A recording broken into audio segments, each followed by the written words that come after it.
common denominator about all of their games. He said that usually they start strong, and then when it comes to the end, they start collapsing.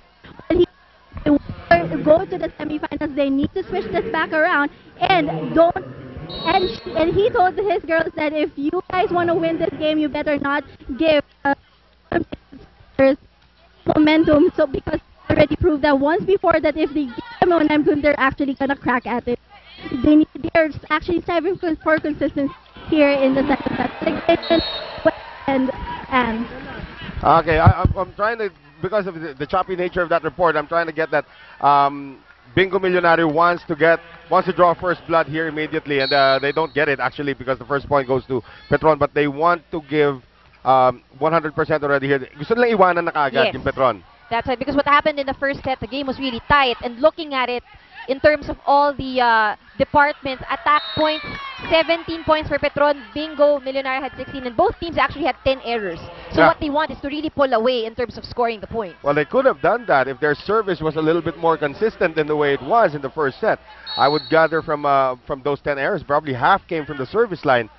Here's a serve by April Jose. That was a great block earlier, however, from Mick Laborte. Here's Caballero, this time missing the cross-court attack. So it is now a 2-1 lead for Bingo Millonario to start this second set. Once again, if you're just joining us, welcome to the quarterfinal round of the Philippine Superliga. This is Knockout Sunday right here on Solar Sports. Noel Zarate alongside Andre Mulia and Miyaka Lim. That's a nice sharp serve there coming from April Jose. Caballero, Peñano, Jose, Laborte had to play defense, and it was a net violation against Bingo Millonario. So we are tied now at 2. With Rhea Di Maculanga now to put it in play. Petron won the first set in a very extended fashion, 29-27. And Judian Caballero has to attack. Peñano keeping it alive. Yumang trying to power tip it to the wrong zone though. Here is Maizo going over the defense. Yumang, Mick with the left hand. Back set now for Aiza Maizo. A little bit of disarray there going on for both teams. Gumabaw, it's in the net. 4 touches against Bingo Millonario. And we have a 3-2 score now in favor of Petron here in set number 2. Of course, at this point, there's no room for Bingo Millonario to relax. If you look back at their first meeting, you mentioned this earlier, they won the first set, but Petron got the second up to the fourth set. Oh, great ace there coming from Rhea Di Maculangan, and even the great Cher Peñano got fooled. It's that nice floater that suddenly dropped at the end line. It's really difficult to read. Well, now Di Maculangan wants to make that 2 in a row. Sharper serve this time. Here's Jose. Running attack by Laborte. You know, Mick has overdone a lot of things here. They overexerted herself today here. She's been scoring. She's been defending well. Silang dalawa ni Penetrante actually. That's right. Actually, it's the center spikers that's really doing a lot of damage here for Bingo Millonario. What we need is to see the rest, especially those in the outside hitter positions, really step up.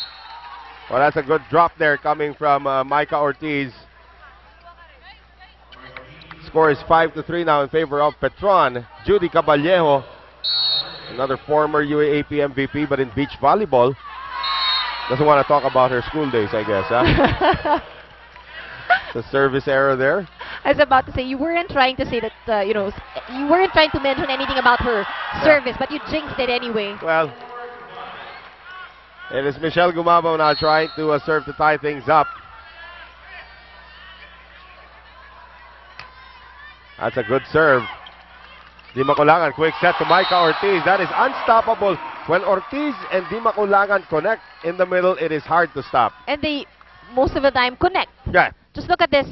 Flawless execution for Ortiz.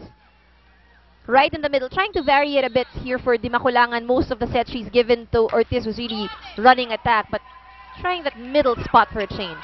Penetrante getting through the defense. No second ball coming as Rhea Di Maculangan got caught in traffic.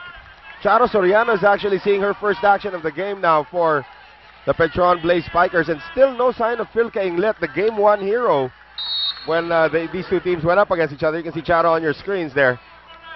Well, she's not even off the bench, but they're playing like this already. Imagine how much ammunition Right. Coach Villet has. And Isa Maizo did score 20 points in their last match. Going cross-court to get that one done. So 7-5 in favor of Petron. Maizo. Here's Jose. Here's Morada over the defense. And Charo attacking. And Jose gets it across. Gohing. Di Makulangan. Tabaquero. Single block. Ball goes through. First technical timeout finds Petron up by 3. We'll be right back. Stay with us.